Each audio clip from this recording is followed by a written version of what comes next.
let me tell you what, when I heard Kate Elliott was doing a new adult epic fantasy, I was super excited, and I definitely was not let down by this one.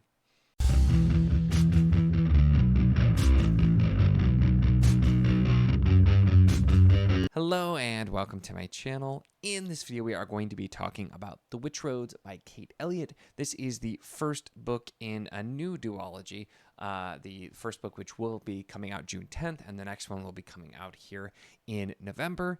And I'm so excited here, and I'm also just super pleased that I had actually got a physical arc for this as well. So I was hoping to at least get an arc, and I was overjoyed that I ended up getting this physical arc. And I will note too, I will be interviewing Kate Elliott here coming up very soon on Sunday, June 1st. So I'll have a link to that stream there, but I am super excited. She's been one of the authors that I've wanted to get on my channel since basically I've had one. So I'm pretty pumped about it. But we're going to talk today about The Witch Roads. And this is, like I said, this is a return to adult epic fantasy. And Kate Elliott is an author who has written all kinds of stuff. Now, you've all heard me talk about Crown of Stars, assuming you've seen my stuff before, probably anyway. It's a top 10 fantasy series for me and one that I loved. It's very epic. It does a great job with the characters, but especially just as a world-building focused reader, we do so much and we build so much. And so with that being 7 books and this being 2, there's only so much you can necessarily fit into a duology. So you think. And that was the first thing that really stuck out to me is Elliott does a really great job of just building so much and making the world feel so complex and so real and detailed and having all of this lore in a pretty short amount of time. And I really appreciated that. And the world that's being set up here is pretty fascinating as well. You have these palls, which you don't know a ton about, but you can't, if you go into them, you'll die. And as a result of this, there are these spores which they will attach to anything that's alive and mutate it while killing it, and it's pretty brutal with what happens there. And there's also talks of the witch roads themselves being these ancient roads. Nobody necessarily knows where they came from, so there's talks about ancient lore and the current situation, everything from the current empire to kind of the history there. Glimpses or little hints about what is going on other places. So there's just all of these little tidbits that we get. We do have a little bit of some shorter chapters that are coming from a section that's compiled on history or about a specific topic that are used to let you know what's going on kind of as we go. But a lot of it, we're just having this nice slow burn. Well, I suppose as slow as you can be in a not a crazy long book, but this slow reveal as we're finding out more about both the characters and the world. And for me, it just worked really well. The main character we're following is Ellen, who has a pretty mysterious past to begin with, but specifically is she's taking care of her nephew Kem, whose mother, her sister, had died in a kind of a tragic thing that had happened, and we find out that pretty early on. And their history and backstory we find out quite a lot more about as we go along as well. But that's a lot of it. You're getting kind of hints.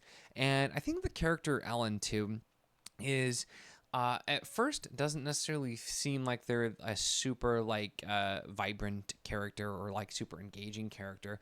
Part of it's just who she is as a person, and a bit stoic, the strong one, very set, and also though has a flair to let her mouth get the better of her with some of the things that she says sometimes as well. So you kind of have that type of thing, but we really get deeper into her character as we go along as well, in similar ways to what we get with the world.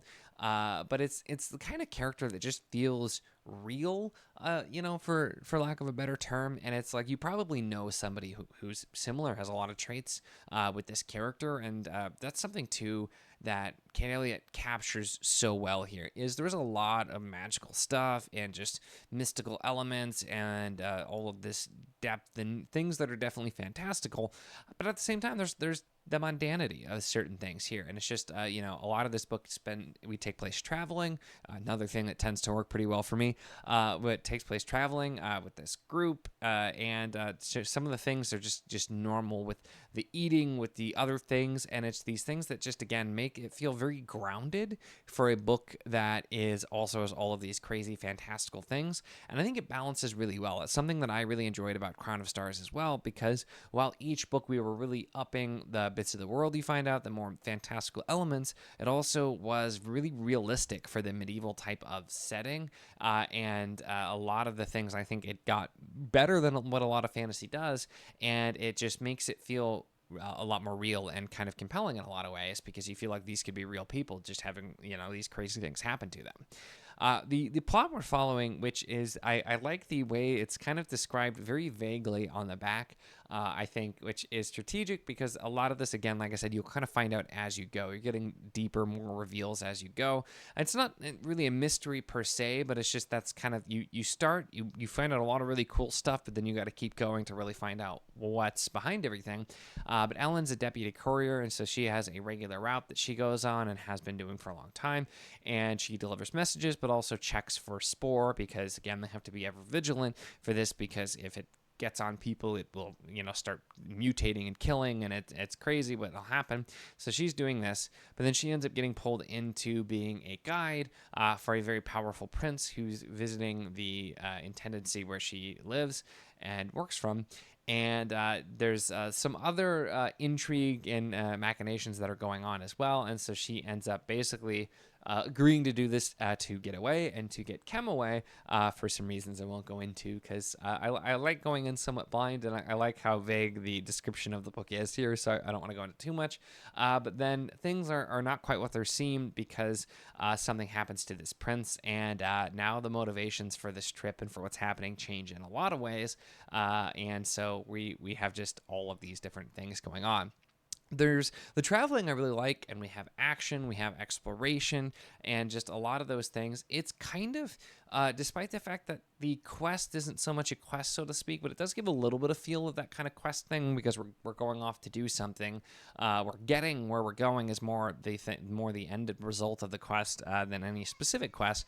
But also, you don't necessarily know, because the characters don't necessarily know, for the most part, what the end goal actually is. And so that's also kind of part of the mystery and what's happening. And we're really digging deeper into the world and into the characters, and looking at all of the different parts of both the world and humanity and life and cruelties and brutality, and just the depth both inside our characters and in the outside world, and finding out what our character went through, and kind of what her history and journey was, and why she is how she is as well. And all of this with these just other little tidbits thrown in, and really cool world building elements as well, that just some of them, which I'm really curious to see who we're going to see more of. Some of them are like really fascinating. I'm like, wait, what just happened? What did you just tell me? At the same time, that because they're not necessarily a huge focus. And so I think it works really well. This is still, and it's Kate Elliott, and one of my favorite authors, and I do like my slow burn fantasy. I think this does still have a lot of that kind of slow burn type of feel with how everything is developing, but it's also not taking the kind of time it would, if it was a longer series. And Crown of Stars really takes its time with something I really enjoy about it, and I love the building. This, with it just being 2 books, we need to move a lot quicker, and so I think that's something that we're doing really well. And I'm so excited for the next book already, just because the ending of this one, it's very satisfying, and you almost could stop here. So there's a really, really satisfying for the end of the first part, but also there's just so much more to explore, and that's the thing that really pulls me in here. There are a lot of deep character moments and really beautiful passages throughout here, and just overall, I really enjoyed my time with this book. But for me, as always, the big thing is just I want to dig more into this world. I want to find out more. I want to find out more of the lore, and we get a pretty great amount of lore and complexity already in this first book. So with what's been set up, I'm just fascinated to see what's going to be done in the second book. So I will very eagerly be awaiting book 2, which is called The Nameless Land. I cannot wait to continue more.